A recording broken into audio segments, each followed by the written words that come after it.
iki tak waspadakake Raden Anoman ingkang prapte karang kadempel. Mengko Raden Senggana padha winantu karo Harijan sak praptamu ana wis maku kene Maruti.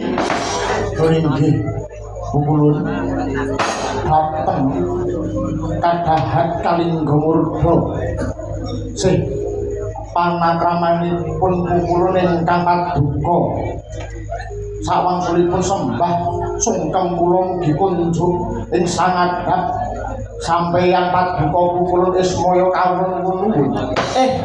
Mengko dhisik Man Anoman bedhawuh ing atase aku ki mung sak lamake wong gedibal kaping 29 lah kok kowe sungkem marang aku ya ora kleru Senggana. Waduh Bukulun ampun merendah damel meroket. Anoman boten badhe ketilapan ing tata gelar paduka menika namung darajating Janma Limrah, namun saektosipun paduka menika inggih pun Bathara Ismaya inggih dewa ingkang kenang meksa jejeking adil tuwin leres ing madyapada menika Bukulun. Iya Man anjane putra ya Bajrang Bali ya syukur bagis wedi jumuryen kaya mangkono. Kowe ora pangling nyawang marang kahananku Maruti Anoman. Sawise asat keringetmu sumereh rasamu lan uga wis tumata lungguhmu mara gage matura. Ana wigati apa dene sira sowan marang Karang Tumaritis kene Senggana? Inggih Bukulun walih-walih menapa sowan kula menika kajawi ngaturaken sungkem kunjuk dumateng paduka ingkang saklangkung wigatos. Nun inggih kula dipun utus Gusti kula Sinuwun Prabu Rama Wijaya. Sinuwun Prabu Rama Wijaya nyuwun dumateng paduka mugiya paduka kersa kaboyong rawuh dhateng negari Pancawati malih Bukulun. Sinuwun Rama iki kok ngersake mboyong aku ki arep digawe apa Senggana? Inggih nun inggih miturut dawuh ingkang kula tampi mila ngersakaken boyong paduka Bukulun menika wigatos paduka Bukulun kasuwun kersa ngusadani dumateng rengkaning negari Pancawati menika ingkang wekdal menika nembe ketaman Dahuru ageng Bukulun. Astagfirullahaladzim ya Allah. Nuwun pangapunten. Man Anoman kula dawuh kowe matur menawa Pancawati ke Taman Dahuru Gedhe. Tandane apa ya Anoman? Duh Bukulun mila kula matur dene Pancawati wonten Dahuru ageng awit wekdal menika negari Pancawati kataman pagebluk ingkang nempuh dhateng negari Pancawati. Wujudipun sesakit ingkang dereng wonten usadanipun satemah mahanane pepejah. Tadelo terus damel tapi tumaning sesami Bukulun. Duh Bukulun menawi kawontenanipun kados mekaten menika boten tumuli rampung lajeng badhe dados menapa negari Pancawati wau Bukulun. Menika Bukulun ingkang dadosaken sisahing manah Gusti kula dalah para nariyaka praja ing negara Pancawati Bukulun.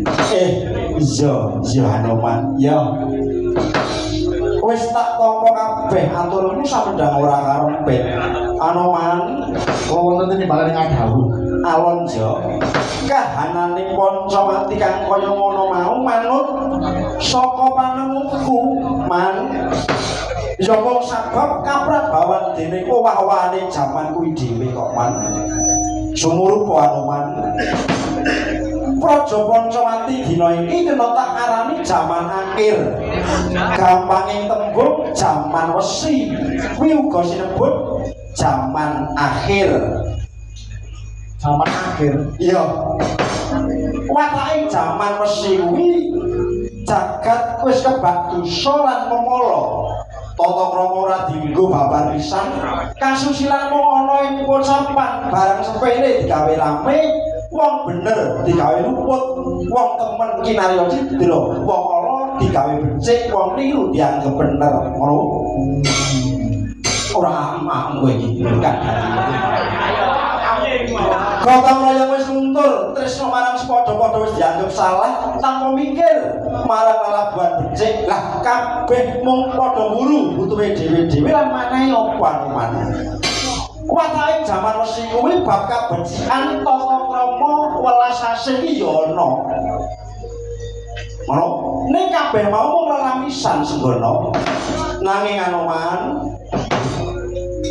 adile kang maha kawasa jaman-jaman mau gilir gumanti utawa mubet nyokro manggilingan betul ibarat pepeteng ngono wis saya ndedet Anoman mongko waktu dina iki ketoke wis ana titik-titik nggo bakal pungkasane jaman wesi katitik kekejemane manungsa wis saya nemen ibarat peteng ngono wis saya dedet mongko adat lumiya sing wis-wis lho iki sauger petenge kuwi wis dedet padange tumuli bakal timbul Anoman oh mekaten iya lah pungkasane jaman wesi mau tumuli ganti jaman anyar maneh jadi jaman emas iki mumpung emas lagi larang-larange prodo lagi larang-larange kula mula aja salah nek bapakmu iki pulang prodo aja kok senene ya kula ngene wis setunggal nggih investasi ya muga-muga kahanan iki gawe sirep ora nggon sanggon-nggon wong perang sanggon-nggon wong gelut mula sesuk dhewe dalang-dalang sak Solo Jogja kuwi kandhe Ukraina duwe rudal Jogja Solo ya gawe rudal napa menika rudal joglo sesuk tanggal 14 kuwi wah iki ras pantes pengumuman ngono mula Anoman tak jaluk saka Brungsung ya tak nata ati karep ben bisa awas apa kang kudu tak tindakake ana ing Pancawati mengko ngono Sikrang bala tumingot sang sampun samya ngali ler tatet wilating koto sakyang kong mangun sani dimbintang sana cipicin Adinyo ngatali wuwus terus pasraya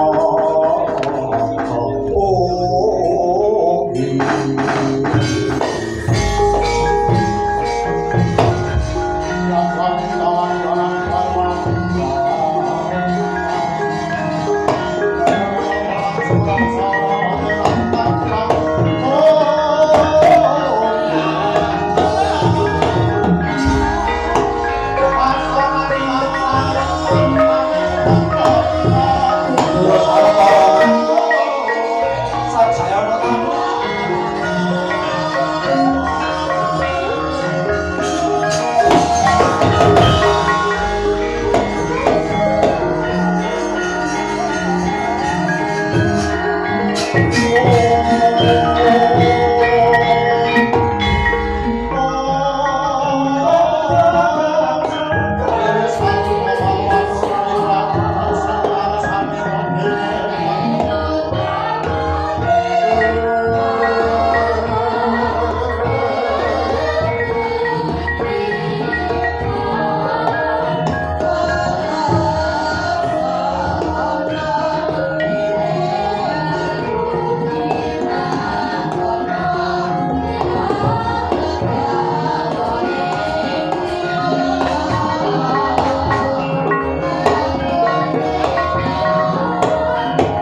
Jokan ingsun ingkang prakto ing sampun dene Kakang Semar bagagak sak dulita mel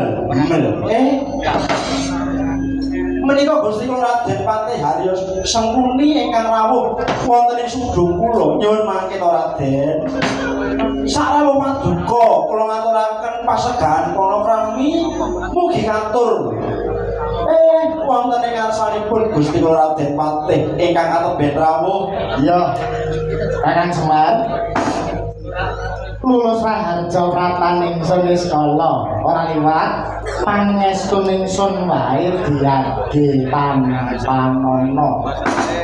nggih Gusti kula tampi tangan kalih kula wastani jandur gunung kadingaren dene Gusti kula Patih Sengkuni keparang rawuh wonten sudung kula ingkang menika daya-daya kula nyuwun dawuh mengkuwi gantos ingkang pundi lho ya Kakang Semar pratan ingsun iki minangka dutane anak Prabu utawa minangka utusan anak Prabu Kurupati kepareng anak Prabu Duryudana kepengin boyong marang sira Kakang Semar mrering Praja Ngastina iki monggo apa to sababe dene anak Prabu kepengin boyong Kakang Semar kena kanggo nyirep marang guru ning Praja Ngastina ngene nanging sing luwih wigati salubune anak Prabu Kurupati iki banget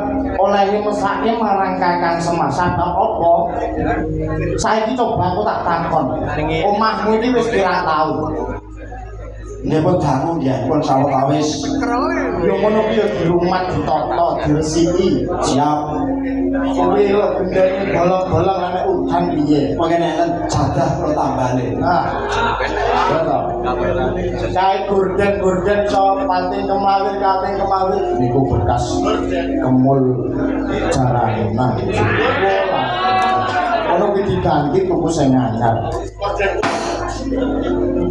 lho ditonton kahananmu kan kaya manggene jogan wae sing lemah zaman majune kaya ngene jogan wis lemah iya to kok kaya ora ana undake panguripmu Kakang Semar aja mlarat wae to mengko yen kemokone Ngastina ya nek momone sira gelem tak boyong ning Ngastina omahmu kene isuk bakal tak rubuhake nanging sore bakal ganti papan panggonan ingkang megah sing gedhe sing apik Kakang Semar lho nggih Gusti kula Patih Haryo Sengkuni MSI nggih kula ngaturaken panuwun dene Paduka Gusti kula Patih tansah menggalih dumateng gesang kula Raden Patih piye kepareng kula matur nina saderengipun Paduka rawuh menika wau sampun wonten dutanipun Sang Prabu Rawa ing Pancawati nun inggih wanara ingkang kusika seta naminipun Raden Anoman wigatos ugi badhe boyong dhateng kula Raden Patih lho cara tiyang antri menika pundi ingkang rumiyin menika ingkang kedah kula ladosi rumiyin dados sakumpamiya kula menika purun dipun boyongaken mesinipun kula kedah dhateng Pancawati langkung rumiyin awit dhatengipun rumiyin Raden Anoman kosek to kosek mengko dhisik Kakang Semar nadyan ingsun durung rencana dhewe nanging aku wis mate mireng ya to menawa ora kliru Pancawati iki negarane kethek negarane munyuk Prabu Rama kuwi ratune munyuk lho duh Kakang Semar ora jeneng kok kliru pamilene kok Kakang Semar milih wae kok arep melu munyuk lho ya to lho kok mok demen dijak ngrayai wong-wongan demen dijak mancing to Kakang lan maneh ya to kethek kuwi kewan mongko kewan kuwi derajate ana sak ngisore manungsa menawa Kakang Semar gelem menyang Pancawati padha wae karo Kakang Semar bakal kumpul karo kewan wah merosot derajatipun Kakang Semar tak jaluk lelakon mojo kaya Prabu Rama awit Prabu Rama kuwi wong sing ngrasa derajate merga gelem kumpul karo munyuk. Mula Prabu Rama kae arepa wong derajate ya mung sakewan pati cangkeme. Sabar, sabar.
Kang rawuh dina iki. Ya, bejaku iki. Semar-semar sing elok-eloke padha prae ning aku panggah nyemar dhewe. Mengke to ndara kowe pringgondani. Sarwa paduka kula ngaturaken wilujeng lho. Inggih, Pak Semar. Lulus Raharja sowan kula sekolah. Sembah kula kunjuk paduka Siwa Semar. Nggih Gus.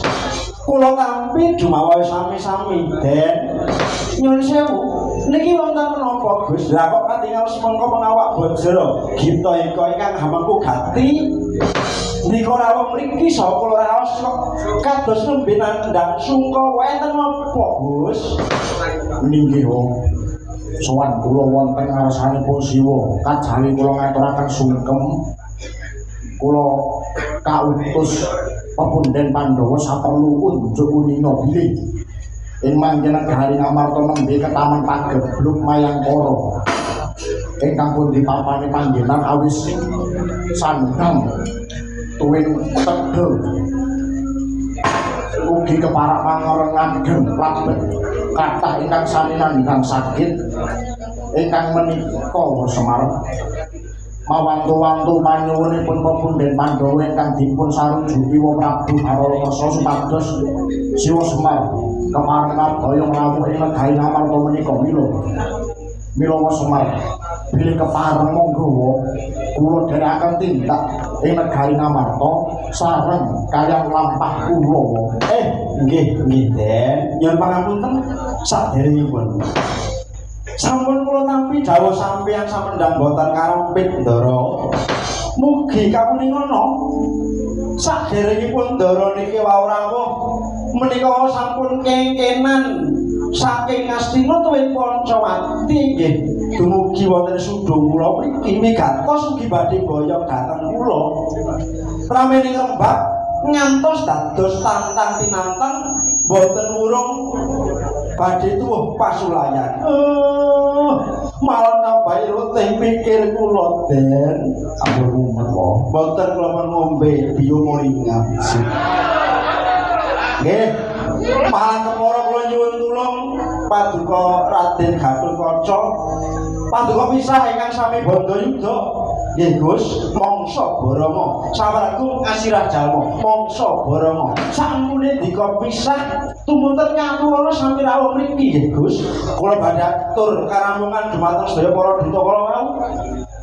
Nggih, sendika ngasaken dawuh Siwa. Raden Gatot monggo panjenengan jengkar mugi kaulaken gamelan kumandhang wonten ing awang-awang.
Thank